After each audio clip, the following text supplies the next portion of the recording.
네, 여러분 좋은 아침입니다. 오늘도 같이 아침 모임 하게 되었는데요. 제가 기도하고 시작하도록 하겠습니다.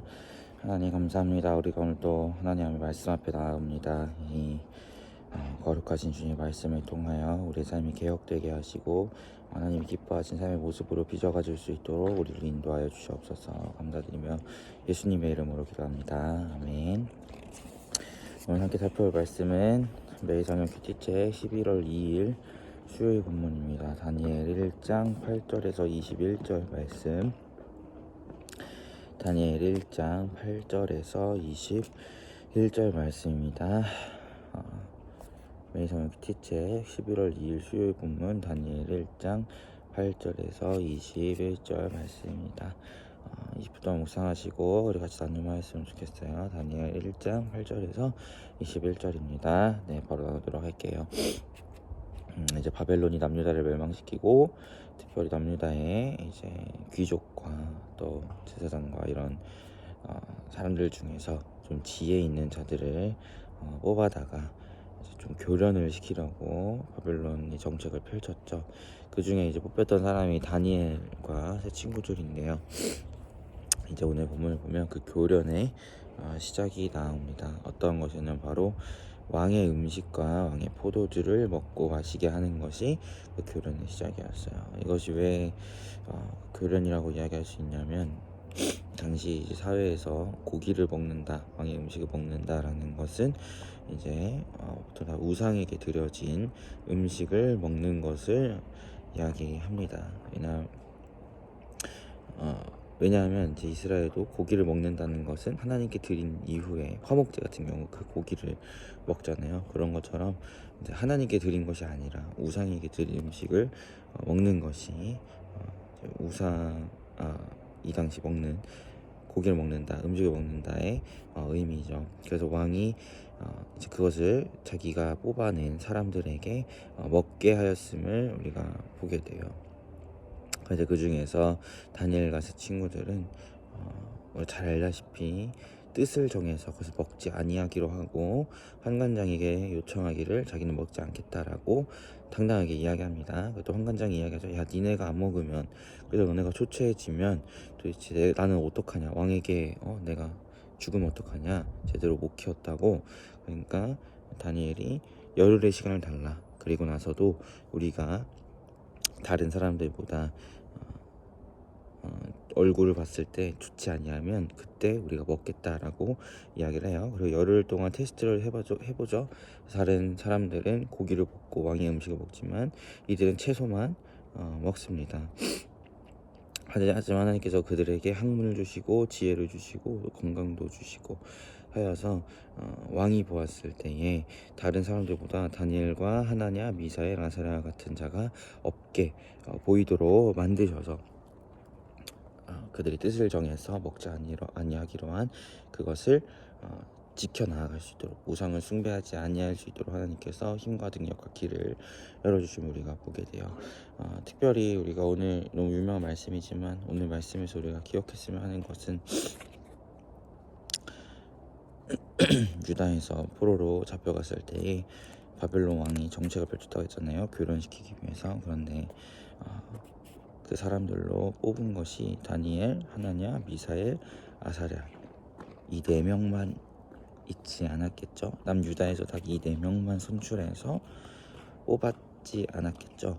그 외에도 분명 남유다의 여러 귀족들과 지혜자들 중에서 이들 외에도 또 무수한 청년들을, 또 무수한 사람들을 뽑아다가 교련시키고자 했을 거예요. 그런데 그들도 남유다 백성이고, 남유다 백성이란 말은 즉 아브라함의 후손을 이야기하죠.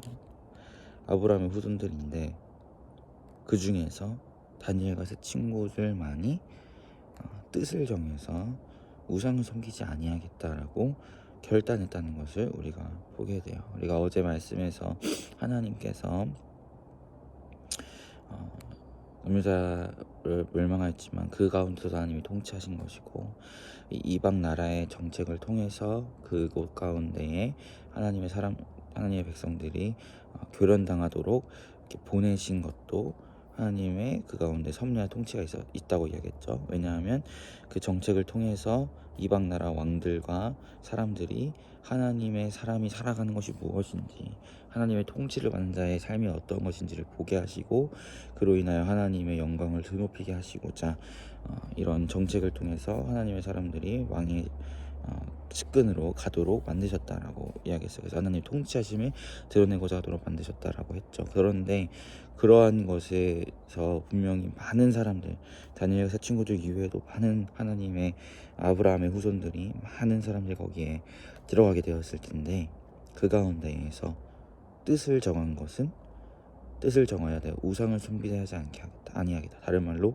내가 뜻을 정하여 하나님의 그 섭리의 통로, 하나님의 통치하심을 드러내는 통로로 쓰임받은, 그렇게 살아가겠다 결단한 사람은 오직 다니엘과 세 친구들 밖에 없다는 것을 우리가 보게 됩니다. 그리고 하나님께서 그들에게 지혜를 주시고 또 힘과 능력을 주시고 또 왕에게 자신의 위대함을, 하나님의 위대함을 드러낼 통로로 쓰임받도록 총명도 주시는 그런 것을 우리가 보게 되죠. 그래서 우리 사랑하는 피플이도 이런 사람들이 되었으면 좋겠어요. 많은 그리스도인들이 있고 하나님을 따른다 이야기하는 많은 사람들이 있지만, 그 가운데에서 정말 하나님의 참 목적과 섭리의 통로로서 온전하게 쓰임받는 여러분이 되었으면 좋겠습니다. 많은 유다의 더 지혜자들이 끌려갔지만 그 가운데 다니엘과 세 친구들만이 분별하고 뜻을 정하고 하나님 섭리의 통로로 쓰임받은 것처럼, 여러분도 하나님, 많은 그리스도인들이 있지만 그 가운데서 특별히 하나님 앞에 더욱더 깨어 있어서 주님 앞에 정말 뜻을 정하여 쓰임받고, 정말 하나님의 이 음란하고 악한 세대함 가운데에서 쓰임받는, 하나님의 통치를 드러내고 하나님의 섭리의 통로로서의 쓰임받는 그런 역할을 감당하는 여러분이 되었으면 좋겠습니다. 그 시작은 다니엘과 세 친구들처럼 분명하게 성령 충만함으로 뜻을 분별하여 뜻을 정하는 것이 그 시작인 것을 우리가 기억하였으면 좋겠어요. 왜냐하면 왕이 고기 먹고 하라 할 때 분별하지 못한 사람들은 아무 생각 없이 먹었겠지만, 이들은 그것이 우상에게 드려진 것임을 분별하고 먹지 아니하려 했다는 것, 그 분별, 이것이 사실 쉽지 않거든요. 분별했다고 해도 용기가 쉽지 않아요. 이방 나라, 이거 자신들의 지금 위치는 포로인데, 포로임에도 불구하고 우상 숭배를 하지 않겠다라는 그 강력한 믿음의 뚝심이 있었기 때문에 가능한 거잖아요. 우리 사랑하는 피플이도 성령 충만함으로 분별하고, 분별 가운데에서 믿음의 뚝심을 통하여 뜻을 정하고 하나님의 섭리의 통로로 온전하게 쓰임받는, 그래 하나님의 통치를 드러내는 통로로 쓰임받는 여러분 되기를 소망합니다. 제가 기도하도록 할게요. 하나님, 그렇습니다. 다니엘과 세 친구들만이 분별하여 뜻을 정하고 하나님의 통치를 드러내는 위대한 통로로 쓰임받았음을 보게 됩니다. 우리 사랑하는 피플의 삶이 그러한 삶이 되길 소망합니다. 이 음란하고 악하고 더러운 세상 가운데에서 성령으로 깨어있고 분별하여 하나님 보시기에 뜻을 정하고 기쁨이 되는 삶을 살아내는 하나님의 역사의 통로로 쓰임받는 우리 피플이가 될 수 있도록 오늘 하루 붙드시고 인도하여 주시옵소서. 감사드리며 예수님의 이름으로 기도합니다. 아멘. 여러분 모두 고생하셨고 오늘 하루도 평안한 하루 되시길 바라겠습니다. 샬롬.